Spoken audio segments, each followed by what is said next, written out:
ஈரோடு கிழக்கு சட்டமன்ற தொகுதியினுடைய இடைத்தேர்தல் இன்று காலை 7 மணிக்கு தொடங்கி மாலை 6 மணியுடன் நிறைவுற்றது. அதாவது ஈரோடு கிழக்கு சட்டமன்ற தொகுதியினுடைய சட்டமன்ற உறுப்பினராக இருந்தவர் EVKS இளங்கோவன். இவர் உயிரிழந்ததை அடுத்து ஈரோடு கிழக்கு சட்டமன்ற தொகுதிக்கு பிப்ரவரி 5ஆம் தேதி இடைத்தேர்தல் நடைபெறும் என இந்திய தேர்தல் ஆணையம் அறிவித்தது. அதன்படி இன்று காலை சரியாக 7 மணிக்கு வாக்குப்பதிவு தொடங்கி இன்று மாலை 6 மணிக்கு இந்த வாக்குப்பதிவு நிறைவு பெற்றுள்ளது. அதாவது ஈரோடு கிழக்கு சட்டமன்ற தொகுதிக்குட்பட்ட 53 இடங்களில் 237 வாக்குச்சாவடிகள் உள்ளது. இந்த வாக்குச்சாவடிகளில் இன்று காலை வாக்குப்பதிவானது நடைபெற்றது. தொடர்ந்து நடைபெற்ற இந்த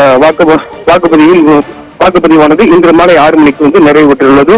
அதாவது ஈரோடு கிழக்கு சட்டமன்ற தொகுதியில் உள்ள அனைத்து வாக்குச்சாவடிகளிலும் தற்போது இந்த வாக்குப்பதிவு நிறைவு செய்யப்பட்டுள்ளது. நிறைவு செய்யப்பட்டதை அடுத்து அதாவது காவல்துறையினர் மற்றும் தேர்தல் பணிகளில் ஈடுபட்டுள்ளவர்கள் வாக்குச்சாவடி மையங்களில் உள்ள முகப்பு கதவுகளை சரியாக 6 மணிக்கு தற்போது நிறைவு பெற்று சாத்தப்பட்டுள்ளது. இந்த வாக்குப்பதிவை அடுத்து அதாவது நீண்ட வரிசையில் காத்திருக்கும் வாக்காளர்களுக்கு முன்கூட்டியே அதற்கான வாக்களிப்பதற்கான வரவழைத்து அவர்களுக்கு அனுமதி அளிக்கப்பட்டுள்ளது. தொடர்ந்து அந்த வாக்குப்பதிவு நிறைவேற்றது உள்ள வாக்குச்சாவடிக்கு இருக்கக்கூடிய வாக்காளர்களுக்கு வாக்களித்த பின்னர் அந்த வாக்கு இயந்திரங்கள் கூட்டி சீலிக்கப்படும்.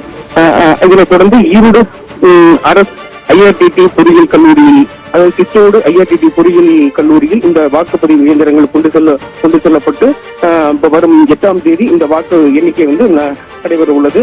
இந்த தேர்தல் பணியில் ஏராளமான காவல்துறையினர் மற்றும் தேர்தல் நடத்தும் அலுவலர்கள் ஈடுபட்டுள்ளனர்.